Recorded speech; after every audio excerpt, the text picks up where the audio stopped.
হামলার উদ্দেশ্য ছিল যে আয়াতুল্লাহ আলী খামেনি সহ তার একদম নির্বংশ করবে, তার পুত্র কন্যা জামাতা কেউ যাতে বেঁচে না থাকেন।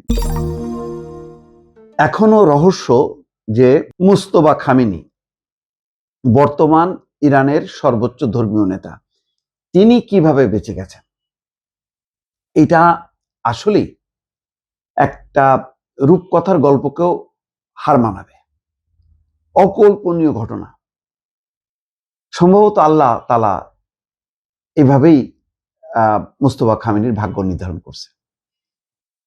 আয়াতুল্লাহ আলী খামেনি মুস্তফা খামেনির বাবা মারা গেছেন, কিন্তু দেখেন তার দুই সন্তান ওই একই ভবনে ছিলেন কিন্তু বেঁচে গেছেন। অবশ্য এক পুত্র একটু দূরে ছিলেন, কোন ভবনে ছিলেন পরিষ্কার না। মুস্তফা খামেনি কিভাবে বেঁচে গেছেন, দ্য টেলিগ্রাফ বিভিন্ন সূত্রের সঙ্গে কথা বলে একটা চিত্র দাঁড় করিয়েছে।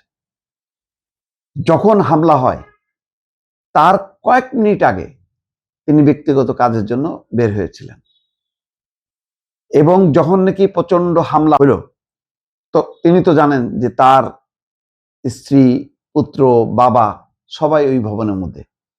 তিনি আবার গেছেন সেই ভবনে ফিরে, তখন আবারও হামলা হয়। সেই হামলায় তিনি আহত হন, পায়ে সামান্য আঘাত পান। চিন্তা করছেন, মাত্র কয়েক মিনিট আগে।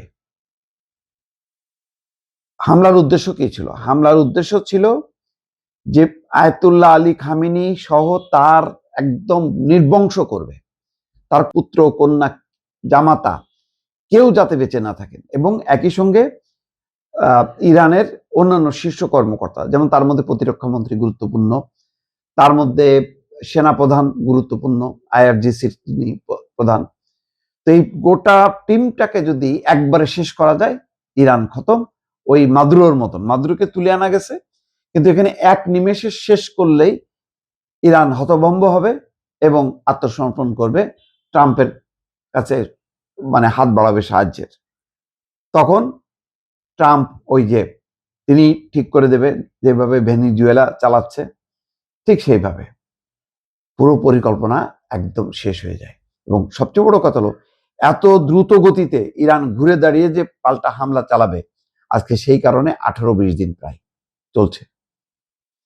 টেলিগ্রাফ একটা তার কাছে অডিও ফাঁস হচ্ছে, সেখানে বলছেন যে বিস্ফোরণের মাত্র কয়েক মিনিট আগে ব্যক্তিগত কাজে ভবন থেকে বাইরে পা রাখায় তিনি বেঁচে যান, অর্থাৎ মুস্তফা খামেনি।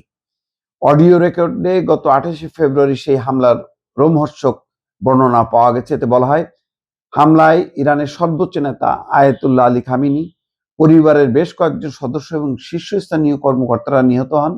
হামলায় ইরানের সামরিক প্রধান, আইআরজিসির মানে প্রধান এমনভাবে নিহত হয়েছে, তাকে শনাক্ত করা গেছে কয়েক কেজি মাংস টুকরো পাওয়া গেছে, এছাড়া কিচ্ছু ছিল না। খামেনির এক জামাতার মাথা দ্বিখণ্ডিত অবস্থায় পাওয়া যায়। এনডিটিভি ওই অডিও সত্যতা স্বাধীনভাবে যাচাই করতে না পারলেও দ্য টেলিগ্রাফ জানিয়েছে, রেকর্ডটি নিহত আলী খামেনির কার্যালয়ের প্রোটোকল প্রধান মাজার হোসেইনের গত 12ই মার্চ তেহরানের এক বৈঠকে তিনি এই বর্ণনা দেন।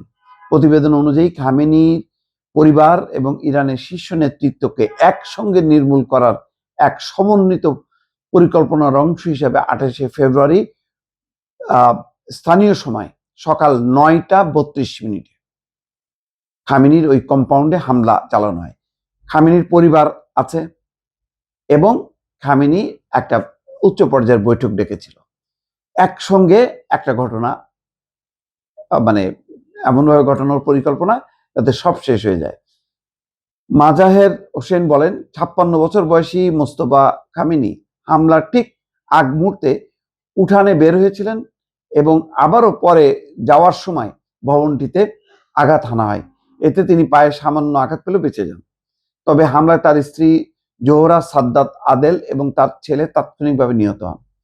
নৃশংস একটা বর্ণনা দেওয়া হয়েছে। আয়াতুল্লাহ আলী খামেনির অন্য ছেলে মোস্তফা খামেনিও হামলার সময় কাছাকাছি অবস্থানে ছিলেন। কাছাকাছি অবস্থানে বলতে ঠিক অবস্থানটা কোথায় পরিষ্কার না। তিনি এবং তার স্ত্রী অক্ষত অবস্থায় বেঁচে ফিরতে সক্ষম হয়েছেন। হুসেইনি জানান, এই হামলা এতটা শক্তিশালী ছিল যে ইরানের সামরিক প্রধান মোহাম্মদ সিরাজির দেহ ছিন্ন ভিন্ন হয়ে যায়। তাকে শনাক্ত করার জন্য শুধু কয়েক কেজি মাংস অবশিষ্ট ছিল। এছাড়া খামিনির জামাতা মেজবা আল হুদা বাঘেরি কানির দেহ পাওয়ার সময় দেখা যায় তার মাথা দ্বিখণ্ডিত হয়ে আছে।